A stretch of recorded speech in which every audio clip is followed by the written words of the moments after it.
የአውሮፓ ቻምፒየንስ ሊግ ሶስተኛ ሳምንት መርሃ ግብሮች ከዛሬ ጀምረው መከናወን ይቀጥላሉ። አርሰናል ከአትሌቲኮ ዲ ማድሪድ ጋር የሚያደርጉት ጨዋታ ደግሞ በጉጉት ከሚጠበቁ መርሃ ግብሮች መካከል የሚነሳ ነው። ይህንን ጨዋታ በተመለከተ ጥቂት ሀሳቦችን እንድናነሳ ፈልጌ ነው። በእንግሊዝ ከሚጠበቁ የሆም ጨዋታዎች መካከል በቀዳሚነት ከሚነሱ መርሃ ግብሮች ውስጥ አንዱ አርሰናል ደግሞ በጥሩ ፎርም ላይ በሚገኝበት ወቅት ይህንን ጨዋታ ከስፔኑ ኃያል ክለብ ጋር ጨዋታውን ያከናውናል። በአውሮፓ ሻምፒዮንስ ሊግ በጣም ጥሩ ፎርም ላይ ከሚገኙ ክለቦች ውስጥ አንዱ አርሰናል ነው። 100% የማሸነፍ ግስጋሴ ላይ ነው የሚገኘው። ይሄ ብቻ አይደለም። በአውሮፓ ሻምፒዮንስ ሊግ የተሳተፉ ከሚገኙ ክለቦች 2 ጎል ያልተቆጠረባቸው ቡድኖች አሉ። ከነዛ መካከል አንዱ አርሰናል ሲሆን ሁለተኛው ደግሞ ያለፉትን 2 ዓመታት በአውሮፓ ሻምፒዮንስ ሊግ የፍጻሜ ተፋላሚ የሆነ ሽንፈትን እያስተናገደ የሚገኘው ኢንተር ሚላን ደግሞ ሌላኛው ቡድን ሆኖ እየተመለከተ ነው እንገኛለን። ነገር ግን ይህንን ጨዋታ በተመለከተ በጣም በጉጉት ከሚጠበቁ መርሃ ግብሮች ውስጥ አንዱ ነው። ምክንያቱም ሚኬል አርቴታ በእንግሊዝ ቶፕ ኦፍ ዘ ሊግ ናቸው። እንዲያውም ኦፕታ አናሊስት አንድ መረጃ ይዞ ወጥቷል። የኦፕታ ሱፐር ኮምፒውተርም ጭምር እንግሊዝ ፕሪሚየር ሊግን በዚህ ውድድር ዓመት የማሸነፍ ቅድመ ግምት ያገኘው ቡድን አርሰናል ሆኗል። 54.5 በመቶ የእንግሊዝ ፕሪሚየር ሊግ ዋንጫን የማሳካት እድል አለው። ከዛ ሊቨርፑል እና ማንቸስተር ሲቲ ደግሞ ተከታዩን ስፍራ የሚይዙ ክለቦች ናቸው ማለት ነው።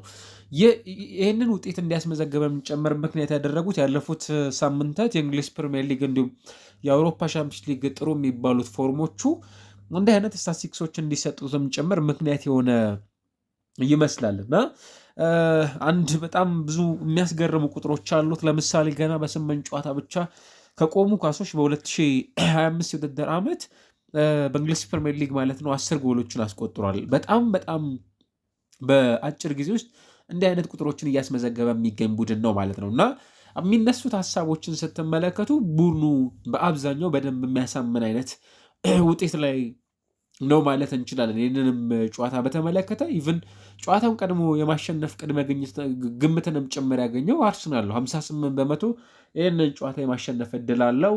አትሌቲኮ ዲ ማድሪድ ደግሞ በምድብ ጨዋታዎች ከእንግሊዝ ፕሪሚየር ሊግ ክለቦች ጋር ያደረጋቸውን ጨዋታዎች በተለይ ከሜዳ ውጭ ማለት ነው እስካሁን ድረስ አሸንፎ አያውቅም እና ይሄ ደግሞ አንዱ አስቸጋሪ ያደርግበታል ተብለው ከሚጠበቁ የዚህ መርሃ ግብሮች መካከል አንዱ ሊሆን እንደሚችልም ጭምር ይነሳል።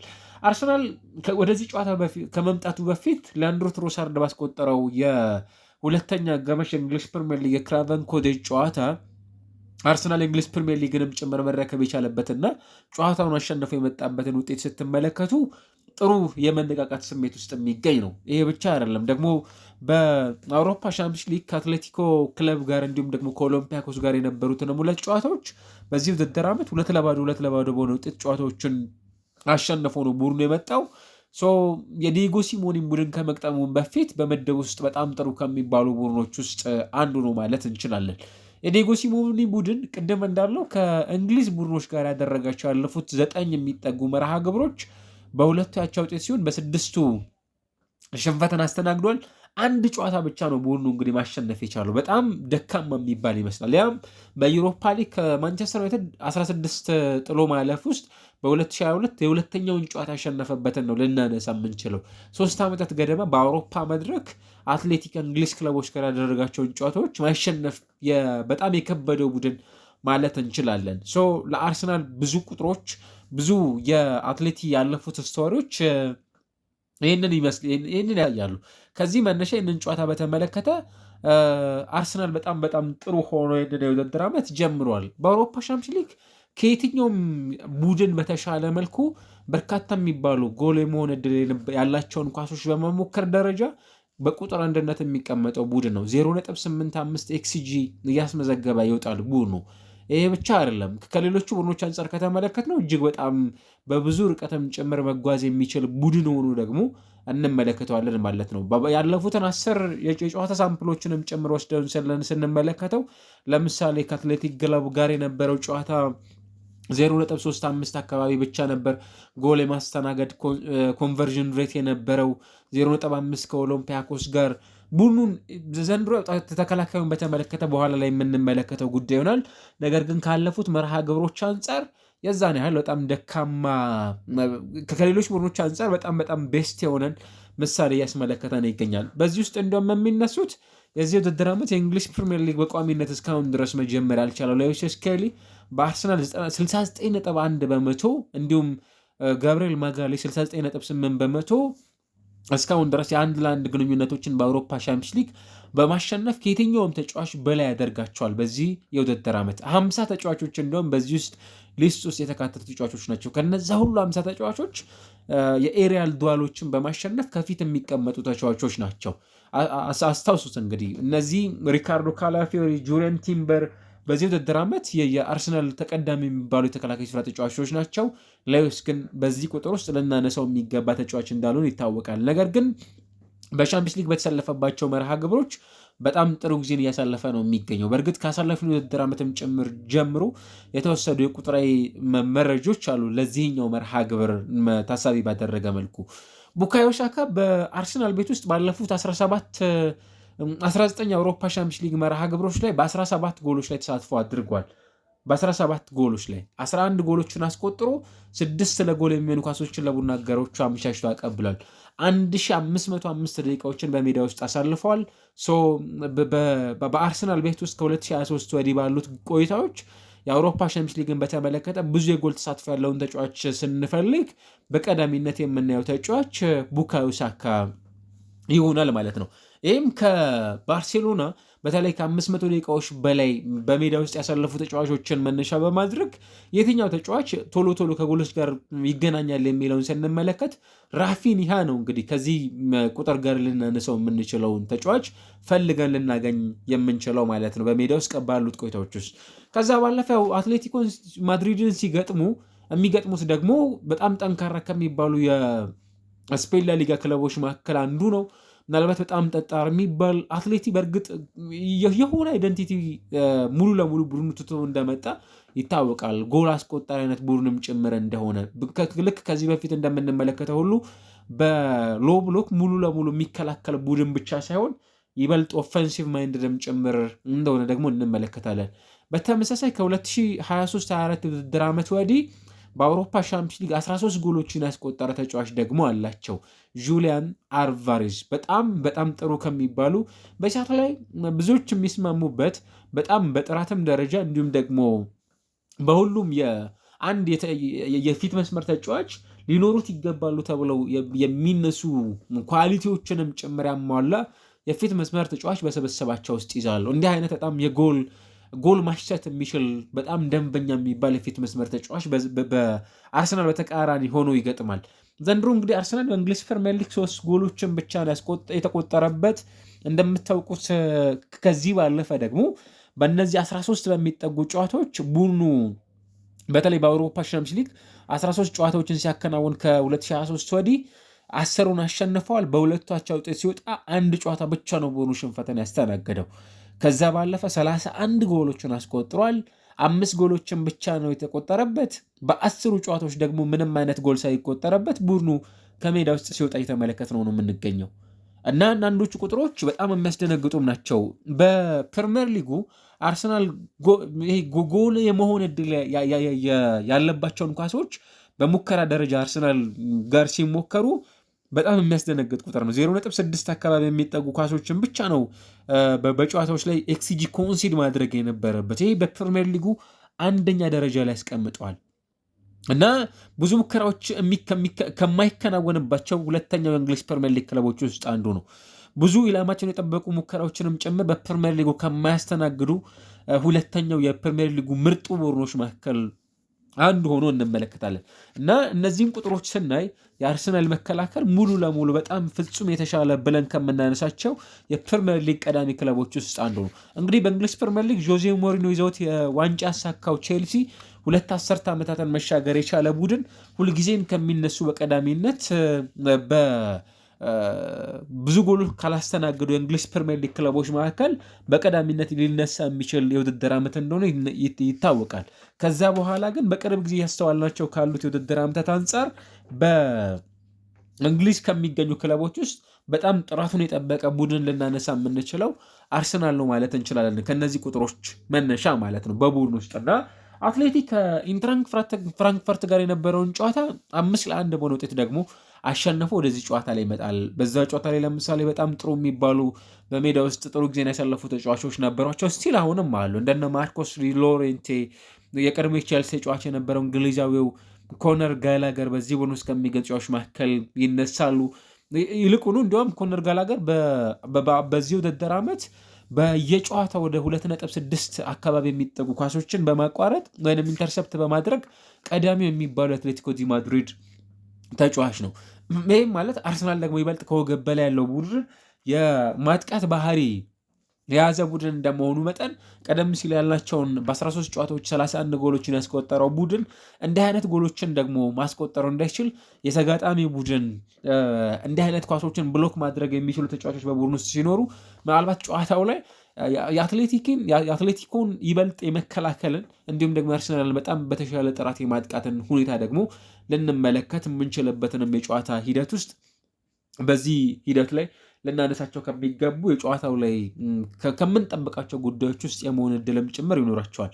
አርሰናል ከአትሌቲ በቅርብ ጊዜ የምናስታውሰው ብዙም ጨዋታ የለም፣ ግን በተለይ ከአርሰናል ጋር በተያያዘ በቡድን ዜና በኩል ማርቲን ኦዴጋርድ፣ ኖኒ ማዱዌኬ፣ ካይ ሃቨርትዝ፣ ጋብርኤል ሄሱስ እና እንዲሁም ደግሞ ሌላኛው ጆኒ ካርዶሶ በአትሌቲ በኩል እስካሁን ድረስ በጨዋታው ላይ ሙሉ ለሙሉ የመሰለፍ ጉዳያቸው ላይ ብዙም ጥያቄ የሚነሳባቸው ያሉ በጨዋታው ላይ የማንመለከታቸው ተጫዋቾች ናቸው። ይልቁኑ ፔሮ ኢንካፔ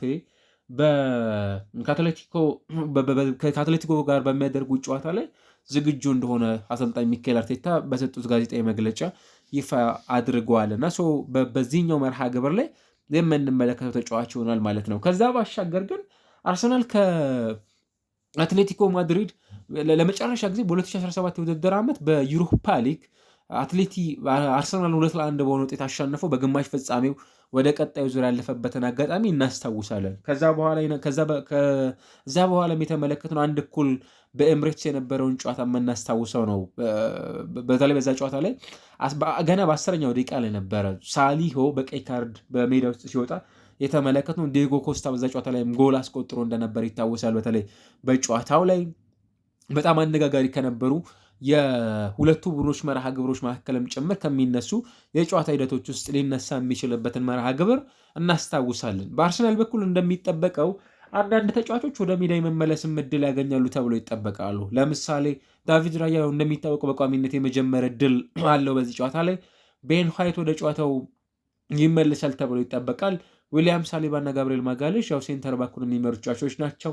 ማይለስ ሌዊስ ስኬሊ ወደ ቋሚነት ይመጣል ተብሎ ይጠበቃል። በዚህኛው መርሃ ግብር ላይ ኤቤርቼዚ፣ ማርቲን ዙበሜንዲ፣ ሚኬል ሜሪኖ ሌላው ሚኬል ሜሪኖ ወደ ቋሚነት የሚመለስበት ጨዋታ ይሆናል። ከፉልሃሙ መርሃ ግብር በኋላ ቡካዮ ሳካ፣ ሊያንድሮ ትሮሳርድ እና ቪክቶር ኬሬጅ ደግሞ እንደተለመደው በእንግሊዝ ፕሪሚየር ሊግ የመጨረሻውን ጨዋታ ካከናወኑ ቡድኖች አንጻር በዚህ መርሃ ግብር ላይ ከምንመለከታቸው ተጫዋቾች መካከል አንዱ ሆኖ የምናያቸው ተጫዋቾች ይሆናሉ ማለት ነው እና ይሄኛው መርሃ ግብር በሻምፒዮንስ ሊጉ ከሚጠበቁ መርሃ ግብሮች ውስጥ አንዱ ይሆናል ማለት ነው። አርሰናል ከአትሌቲኮ ዲ ማድሪድ የሚያደርጉት መርሃ ግብር ምናልባት ብዙ ነገሮች ልናነሳበት የምንችለውን ጨዋታ ነው። እንግዲህ ይህንን መርሃ ግብር በተመለከተ ሁለቱ ክለቦች ይህንን ጨዋታ ሲያከናውኑ በደረጃ ሰንጠረዡ ቀደም ሲል እንዳለው አርሰናል 100% የማሸነፍ ግስጋሴንም ጭምር ይዞ ነው በዚህኛው የአውሮፓ ሻምፒዮንስ ሊግ መርሃ ግብር ከአትሌቲክ ጋር ጨዋታውን የሚያከናውነው። ከዛ ባለፈ ወቅታዊ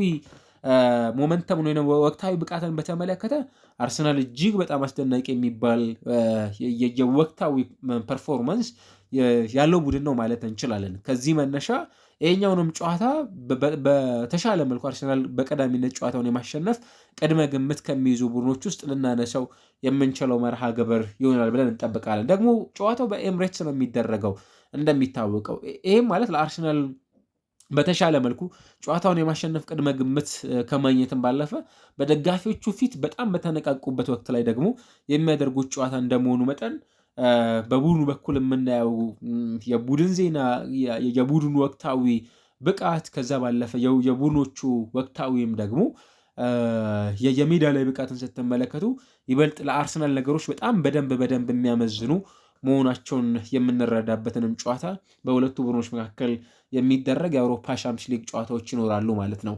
ስለዚህ ሁለት በጣም ጥራታቸውን የጠበቁ የአጥቂ ስፍራ ተጫዋቾች ያሉበት ቡድን ይከናወናል። በተለይ ጁሊያን አልቫሬዝ በቀዳሚነት የምናነሳው ተጫዋች ይሆናል። ከዛ ባለፈ ደግሞ በአርሰናል በኩል አብዛኞቹ የማጥቃት ባህሪ ያላቸው ተጫዋቾች ለዚህ በጣም ግልጹ ይመስለኛል። ራሱ አርሰናል ቡካዮ ሳካ፣ ቪክቶር ዮኬሬሽ፣ ሊያንድሮ ትሮሳርድ፣ ጋብሪኤል ማርቲኔ ያሉ ተጫዋቾችም ጨምር በዚህ ላይ እንመለከታለን። ከዛ ባለፈ አርሰናል ባለፉት 6 ጨዋታዎች በአውሮፓ ሻምፒዮንስ ሊግ በተለይ ከስፔን ክለቦች ጋር ያደረጋቸውን ጨዋታዎች አሸንፏል። ያለፉትን 6 የአውሮፓ ሻምፒዮንስ ሊግ ጨዋታዎች ከስፔን ክለቦች ጋር ያደረጋቸውን ጨዋታዎች አሸንፏል ማለት ነው። ከዛ ባለፈ በአውሮፓ ሻምፒዮንስ ሊግ አርሰናል ይህንን ጨዋታ የሚያሸንፍ ከሆነ 100ኛ ጨዋታውን ነው እንግዲህ አርሰናል የሚያሸንፈው።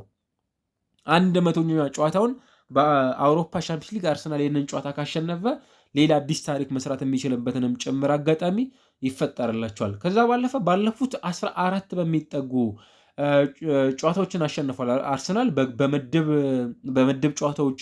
ከዛ ባለፈ ሊግ ፌዝ አሁን ከሆነ በኋላ በተለይ በሜዳው ያደረጋቸውን 14 ጨዋታዎች በተከታታይ ቡድኑ አሸንፏል። ይሄ ብቻ አይደለም ደግሞ ባለፉት 11 ጨዋታዎች በተከታታይ ምንም አይነት ጎል አላስተናገደም፣ በተለይ በሜዳው ባደረጋቸው መርሃ ግብሮች። ይሄኛውንም ጨዋታ ስንመለከት ለአርሰናል በጣም ቁልፍ ከሚባሉ የአውሮፓ ሻምፒዮንስ ሊግ መርሃ ግብሮች ውስጥ አንዱ የመሆን እድል ይኖሯል። ቡካዮ ሳካን በተመለከተ ቅድም አንድ ቁጥር እያነሳን ነበር። 11 ጎሎችን አስቆጥሯል። በተለይ ማለት ነው በተለይ 11 ጎሎችን ያስቆጠረው በ19 የአውሮፓ ሻምፒዮንስ ሊግ የመጀመሪያ ጨዋታዎቹን ነው ይህንን ማድረግ የቻለው። ይሄም ብዙ ጎሎችን በማስቆጠር ከእንግሊዛውያን ተጫዋቾች መካከል በቀዳሚነት የሚቀመጠው ተጫዋች ነው እና 20ኛ የአውሮፓ ሻምፒዮንስ ሊግ መርሃ ግብሩንም ጭምር ያከናውናል። ምናልባት ይህንን ቁጥር ስትመለከቱ ከሃሪኬን 15 ጎሎችን ነው ማስቆጠር የቻለው በዚህ ስታትስቲክስ። ከዛ ባለፈ ግን የተሻለ ቁጥር ያለው አንዲ ኮል 10 ጎሎችን አስቆጥሯል በዚህ አይነት ሂደት ውስጥ። አሁንም ለቡካዮ ሳካ ፍጹም ምርጥ ከሚባሉ ምሽቶች መካከል አንዱ የመሆን ቅድመ ግምት ከሚያገኙ ጨዋታዎች መካከል ይሆናል ማለት ነው። አትሌቲ ቀደም ሲል እንዳነሳ ነው ከእንግሊዝ ፕሪሚየር ሊግ በነበሩት የምድብ ጨዋታ መርሃ ግብሮች ባለፉት 9 ጨዋታዎቻቸው ምንም አላሸነፉም። በ4 አቻ በ5 ሽንፈትን አስተናግዷል። ከዛ ባለፈ ቡድኑ ደግሞ ባለፉት 18 በሚጠጉ የአውሮፓ ሻምፒዮንስ ሊግ መርሃ ግብሮች ደግሞ ጎሎችንም ጭምር ማስቆጠር ሲሳነው እየተመለከተን እንገኛል። በተለይ በሊግ ፌዝም በምድብ ጨዋታዎችም እና በጨዋታው በኩል ብዙ አነጋጋሪ የምንላቸው መርሃ ግብሮች በሁለቱ ቡድኖች በኩል ይከናወናሉ። አርሰናል ግን ጨዋታውን በቀዳሚነት የማሸነፍ ቅድመ ግምት ከፊት ለፊት ከሚያገኙ ክለቦች መካከል አንዱ ይሆናሉ። አርሰናል በእንግሊዝ ፕሪሚየር ሊግም ሆነ በአውሮፓ ሻምፒዮንስ ሊግ እያሳየው ከሚገኘው በጣም አስደናቂ ከሚባል ብቃት መነሻ ይህንንም ጨዋታ በቀዳሚነት የማሸነፍ ቅድመ ግምት ከሚያገኙ ክለቦች መካከል አንዱ ነው። እንግዲህ በኤምሬትስ ምሽት 4 ሰዓት ላይ የሚደረገው ጨዋታ አርሰናል ከአትሌቲኮ ዲ ማድሪድ ብዙ መነጋገሪያ የሚሆኑ ሀሳቦች አሉት። ማን ከነዚህ ሁሉ ቁጥሮች ጀርባ ጨዋታውን የማሸነፍ ቅድመ ግምት ያገኛል? በቀዳሚነት እንደተመለከትነው አርሰናል ነው የሚሆነው። ግምቶቻቸውን ግን ማስቀመጥ ይቻላል።